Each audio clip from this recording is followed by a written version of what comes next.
qui s'occupe de la personne vivant avec handicap, mais en particulier les sourds. Donc nous avons actuellement déjà notre centre d'apprentissage à la coupe et couture.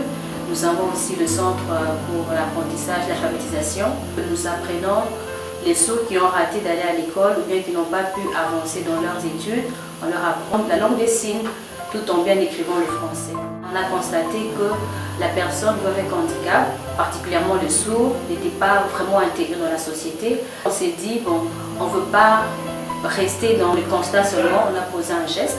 On s'est dit, faisons quelque chose pour cette catégorie de personnes. C'est comme ça qu'on a dit, bon, voyons que nous puissions fonder une ONG. On a lancé le centre d'alphabétisation et puis après, c'était le centre d'apprentissage à la coupe et couture. Et à part cela aussi, nous payons les frais scolaires pour les tout petits sourds, ceux-là qui peuvent aller à l'école, donc les enfants de 6 ans, les tout petits, les enfants, on paye les frais scolaires pour eux. Et bon, on essaie de faire beaucoup de choses avec les sourds, hein. Avec le peu de moyens que nous avons, nous essayons vraiment de maximiser. Mais travailler avec les sourds, aider la personne vivant avec handicap, c'est ma passion. Donc je le fais par amour parce que comme vous voyez bien notre logo, c'est écrit le geste, mais le geste nous avons mis dans le G, il y a un petit cœur. Ça veut dire que nous voulons poser cet acte-là avec beaucoup d'amour. Donc on a fondé l'ONG de Geste parce que nous voulons aider cette catégorie de personnes et aussi c'est parce que c'est une passion.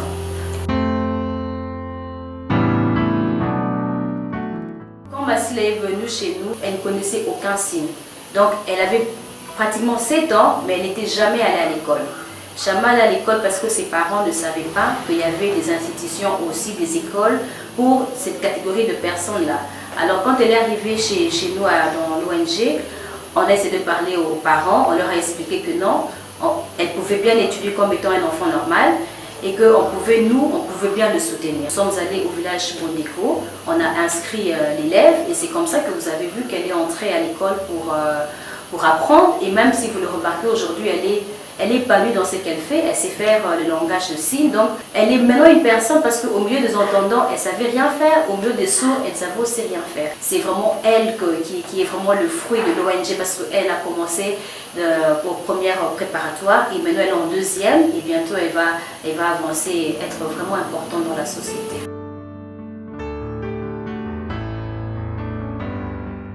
D'abord, je remercie l'ONG Geste parce que vous voyez, je suis fonctionnaire. Si c'était moi, vraiment, cette fille-là n'allait pas prendre ses études. Mais la Geste, c'est lui qui le prend en charge. C'est minéral, c'est uniforme, tout comme moi parent. Presque, je ne me débrouille seulement pour le transport.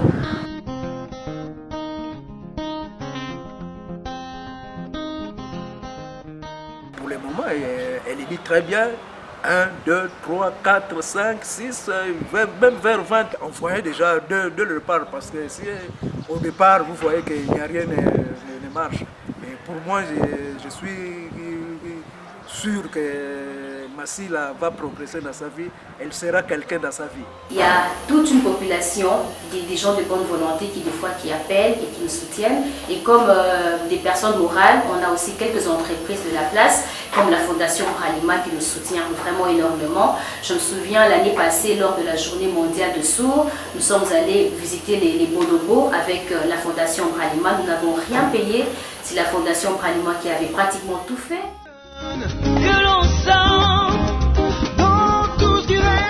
Aujourd'hui, ils ont appris des choses.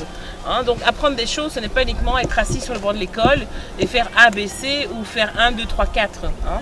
Donc, apprendre, c'est découvrir des choses, apprendre des choses nouvelles. Et aussi avec notre centre d'apprentissage à la coupe et couture, toutes les machines qui sont là, c'est la grande entreprise minière Teke Fungurume qui nous a donné. Donc, lors de notre sortie officielle, nous avons eu aussi la Marsafro qui avait vraiment soutenu. Donc, il y a quand même des grandes entreprises qui nous soutiennent et nous voulons vraiment encore profiter de l'occasion pour leur remercier de ce qu'ils ont déjà fait pour nous. Nous avons un projet qui est en train de nécessiter un financement. Donc nous voulons lancer notre centre d'apprentissage à l'informatique. Et à part le centre, nous avons aussi un rêve, comme j'aime toujours le dire. Pour nous, c'est un rêve d'avoir une école privée. Un enfant sourd est capable de faire beaucoup de choses. Très souvent, c'est le regard que la société a envers ses enfants qui fait assez que ses enfants puissent se sentir vraiment très mal à l'aise dans la société.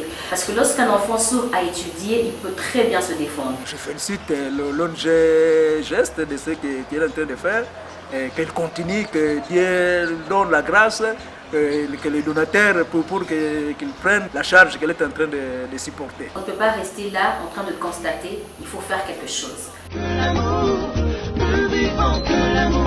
Toute personne qui va suivre ce mini-reportage, mon souhait c'est que vous puissiez poser un geste. Vous croyez que c'est perdu, mais la geste l'a réveillé. Nous sommes très contents.